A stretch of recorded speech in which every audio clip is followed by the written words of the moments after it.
If I had to start over today with a clean slate, if I had to build a portfolio from scratch in 2026, I would only buy 4 stocks, not 50 stocks, not 20 stocks, 4. Because when you understand what makes a truly exceptional business, when you understand what creates sustainable competitive advantages, when you understand what generates real wealth over decades, you realize that most stocks are mediocre, most businesses are average, most investments are a waste of time and capital. Over my 30-year career managing billions of dollars, I've learned that concentration creates wealth, diversification preserves it. When you're starting out, when you're building wealth, you don't need 50 mediocre businesses. You need 4 exceptional ones. 4 businesses that you understand completely. 4 businesses that have sustainable moats. 4 businesses that can compound your capital at high rates for decades. That's how you get rich. That's how you build real wealth. Let me be very clear about my criteria before I tell you these 4 stocks. I'm not looking for the hottest growth stock. I'm not looking for the next Tesla or the next NVIDIA. I'm looking for businesses that will still be dominant in 20 years. Businesses that have economic moats so wide that competitors can't cross them. Businesses with pricing power. Businesses that generate enormous amounts of free cash flow.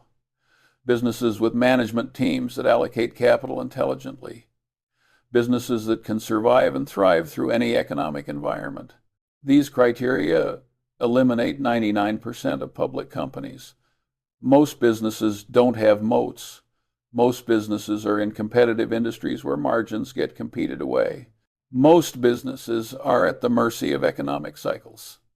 Most businesses are run by mediocre managers who destroy shareholder value through poor capital allocation. I don't want those businesses. I want the exceptional ones, the rare ones, the ones that can make you wealthy if you just hold them and let them compound. The first stock I would buy is Alphabet, Google's parent company.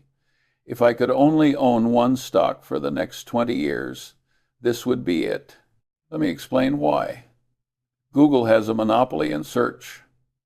They have 92% market share globally. 92%. That's not a business. That's a utility. That's a toll road on the information highway. Every day, billions of people around the world use Google to find information. And every time they search, Google shows them ads. And advertisers pay Google for those ads. It's the most perfect business model in the world. But it's not just search.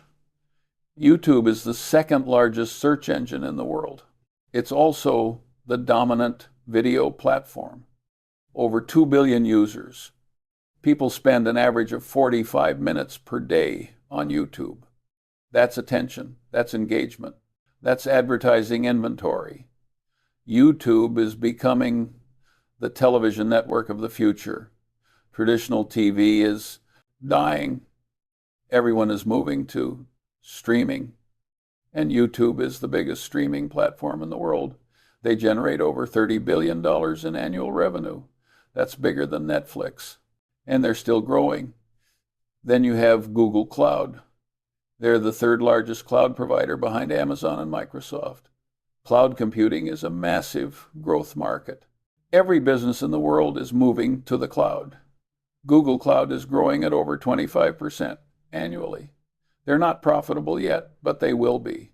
And when they are, they'll generate tens of billions in operating income.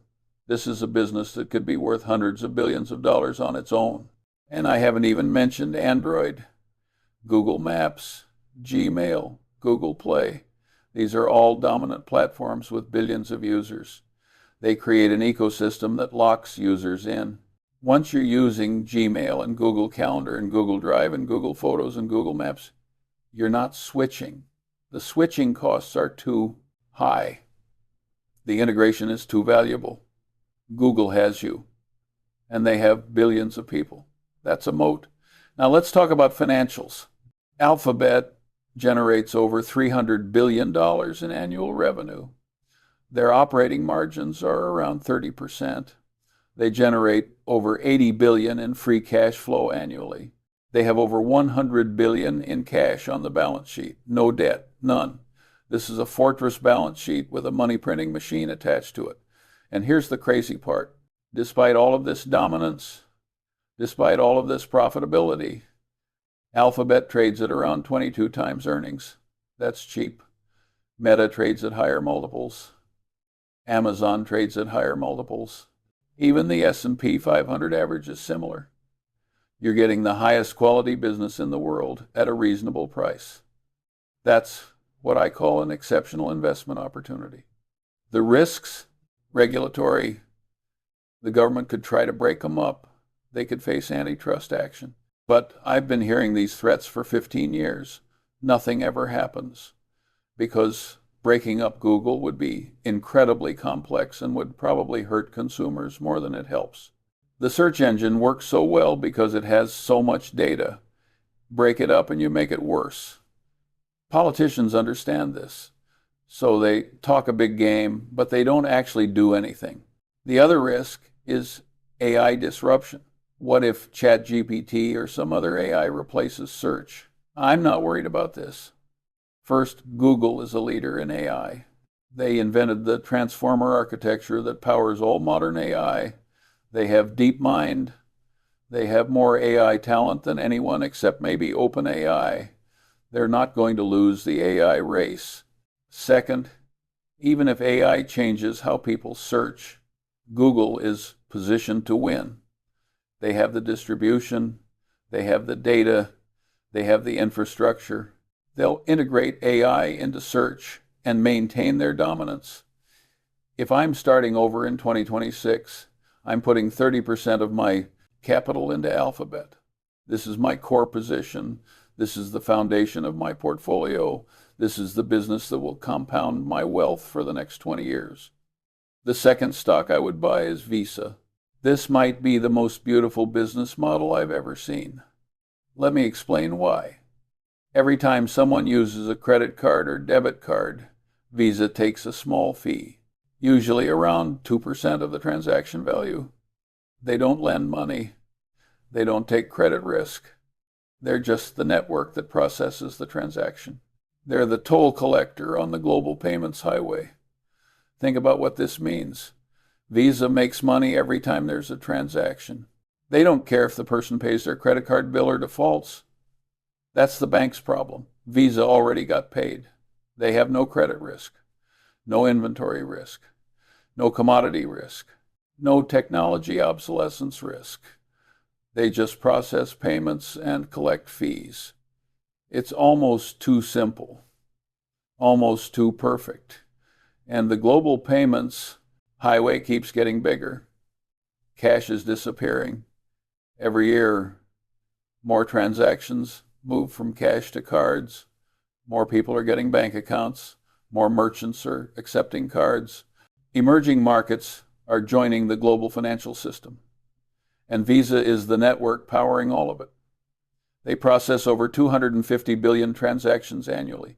That number grows every single year. And they take a fee on every single transaction. The financials are absurd. Visa generates over 32 billion in annual revenue with operating margins around 65%. 65%. Most businesses would kill for 20% margins. Visa does 65%. They generate over 18 billion in free cash flow on 32 billion in revenue. That's a 56% free cash flow margin. They convert more than half of their revenue directly into free cash.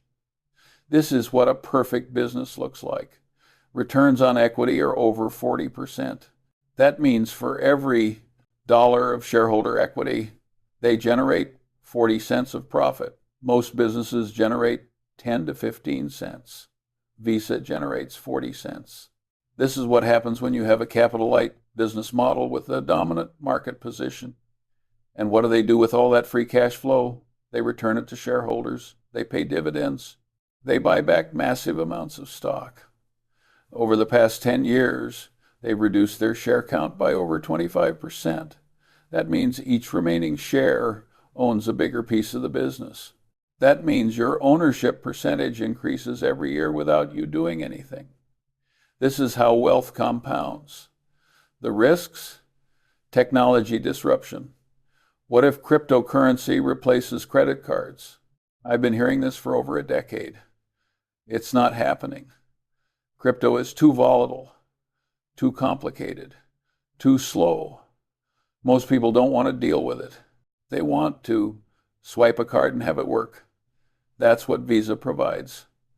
Simple, fast, reliable payments. Until someone creates a better mousetrap, Visa is going to continue dominating. The other risk is regulation. Governments could cap interchange fees. They could regulate the payment networks more heavily.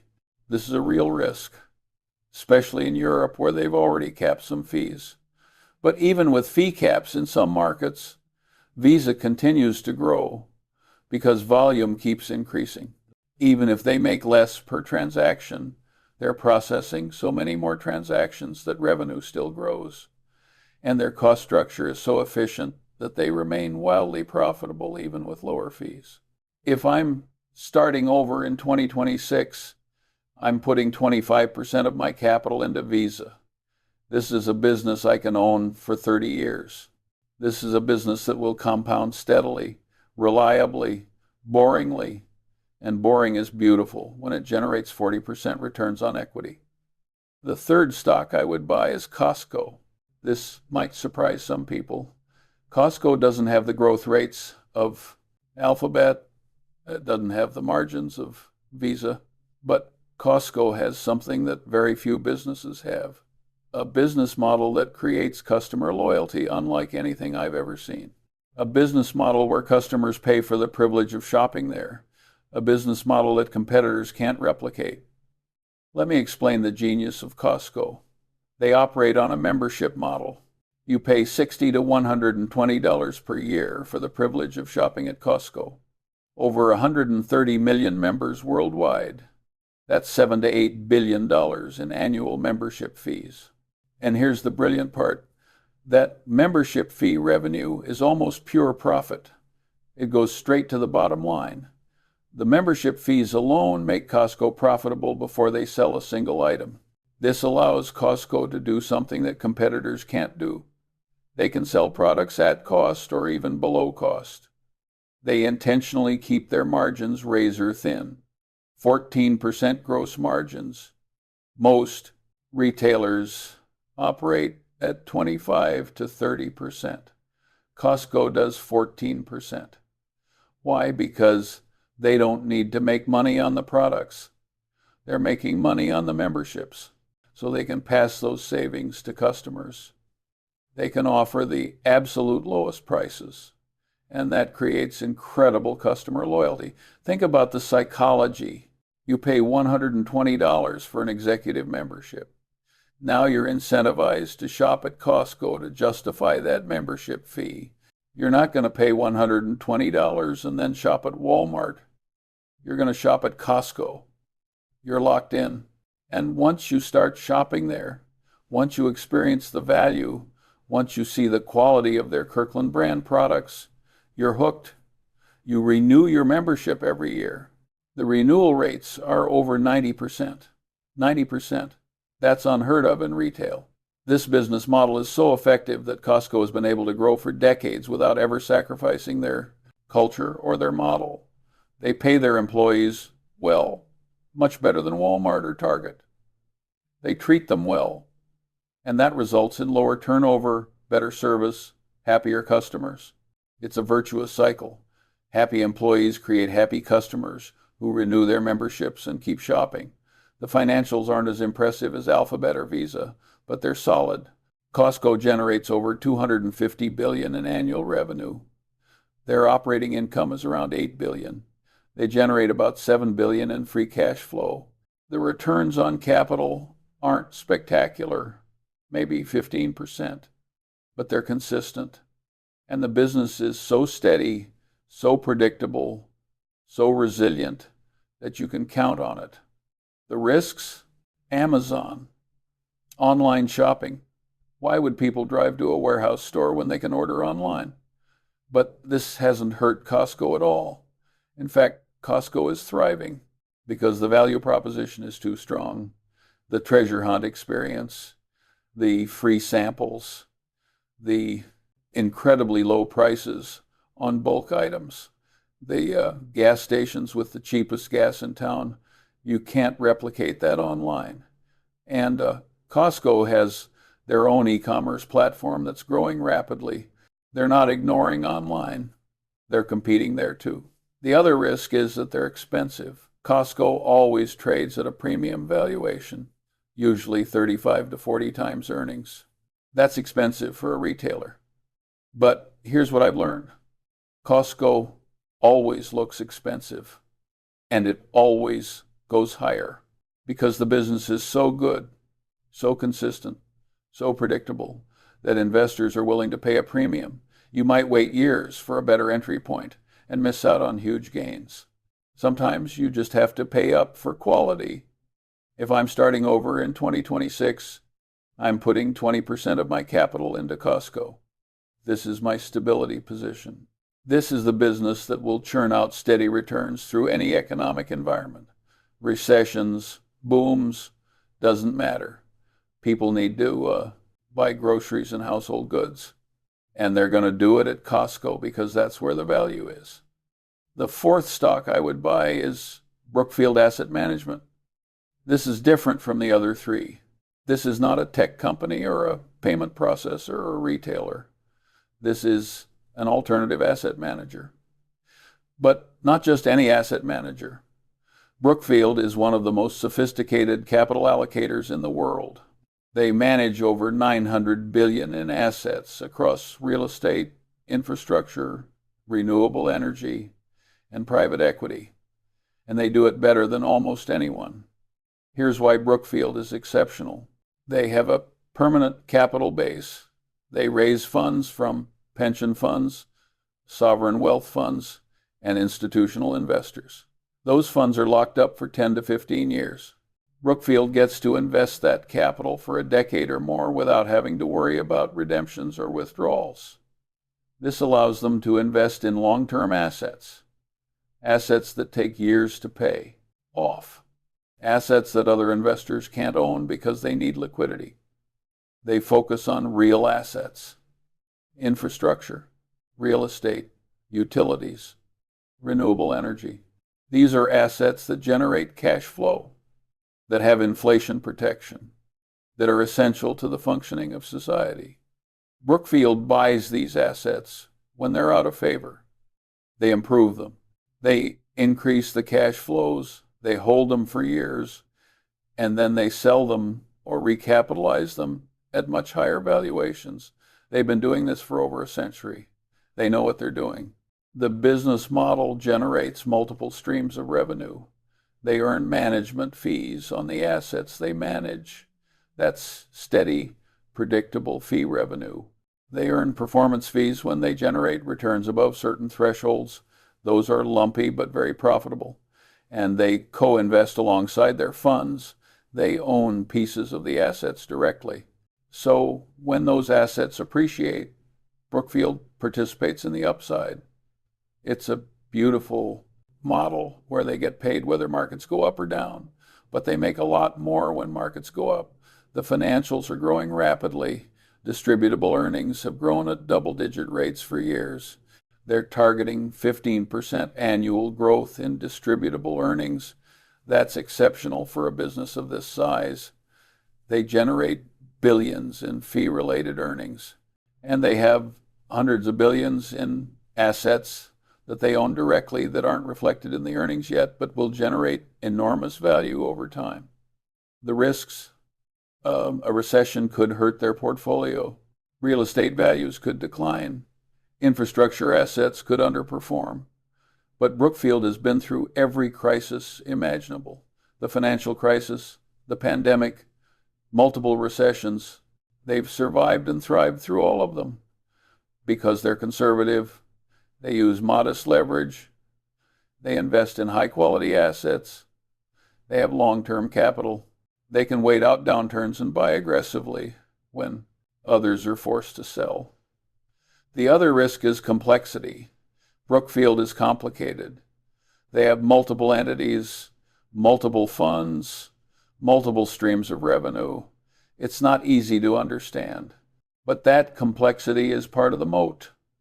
Most investors can't figure out Brookfield, so they ignore it. And that creates opportunity for those of us who take the time to understand it. If I'm starting over in 2026, I'm putting 25% of my capital into Brookfield. This is my alternative allocation. This is my exposure to real assets, infrastructure, and alternative investments. This is the piece of my portfolio that will perform differently than stocks, that will provide diversification, that will compound wealth through a different mechanism than tech stocks or payment processors. So there you have it. 4 stocks, 30% in Alphabet, 25% in Visa, 20% in Costco, 25% in Brookfield. That's my entire portfolio if I'm starting over today. No bonds, no cash, no gold, no crypto, no small caps, no international stocks. Just 4 exceptional businesses that I understand completely, that have sustainable competitive advantages, that generate enormous cash flows, that are run by excellent management teams, that can compound my wealth for decades. Why only 4? Because I don't need more. Because more doesn't make it better. Because diversification beyond 4 or 5 positions isn't protection, it's dilution. Because I'd rather own 30% of something I love than 2% of 15 things I'm lukewarm about. Because concentration creates wealth.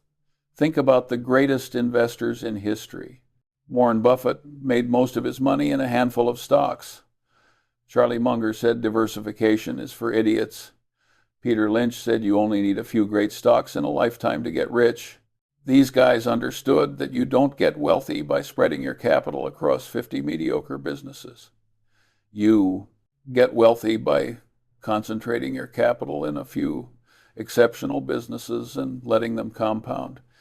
Now, let me address the obvious concern. What if I'm wrong? What if one of these businesses fails? What if Alphabet gets broken up? What if Visa gets disrupted? What if Costco loses its magic? What if Brookfield makes bad investments?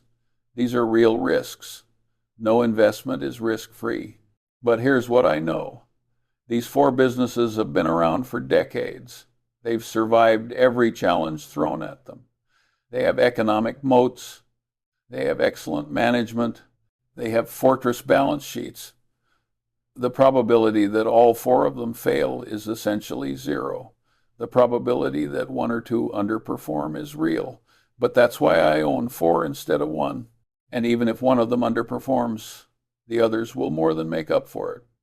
That's the beauty of owning multiple exceptional businesses. You don't need all of them to work. You just need most of them to work. If Alphabet compounds at 15%, Visa at 12%, Costco at 10%, and Brookfield at 15%, my portfolio compounds at 13% annually. That doubles my money every 5.5 years. That turns 100,000 into over 300,000 in 10 years. That creates real wealth. Let me also address another concern. These aren't exciting stocks. They're not going to triple overnight. They're not meme stocks. They're not the hot new thing. You're right, they're boring. And that's exactly why I love them. Boring businesses that compound steadily for decades are how you get rich. Exciting businesses that promise to change the world are how you go broke. I'll take boring and profitable over exciting and unprofitable every single day. The strategy is simple. Buy these 4 stocks, put them in the allocation I described, and then do nothing. Don't check them every day. Don't panic when they go down. Don't get greedy when they go up. Just hold them. Let them compound. Reinvest the dividends. Rebalance once a year if the allocations get too far out of whack. That's it. That's the whole strategy. The hardest part isn't figuring out what to buy.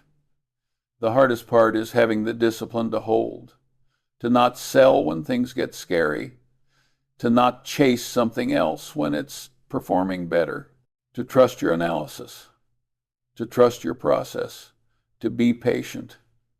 That's what separates successful investors from everyone else. Not intelligence, not information, discipline. I've made a lot of money in my career, and I've made it by being disciplined, by doing my homework, by finding exceptional businesses, by concentrating my capital, by being patient, by ignoring the noise, by thinking long term. That's all I'm asking you to do. Find 4 exceptional businesses, concentrate your capital, be patient, think long term, ignore the noise. It's not complicated, but it's not easy either. If I had to start over in 2026, these are the only 4 stocks I would buy: Alphabet, Visa, Costco, and Brookfield. 4 businesses that'll still be dominant in 20 years. 4 businesses that can compound my wealth at double-digit rates. 4 businesses that I can hold through any market environment. 4 businesses that will make me wealthy if I just have the patience to let them work. That's my portfolio. That's my strategy. That's how I would build wealth starting from zero. Now go execute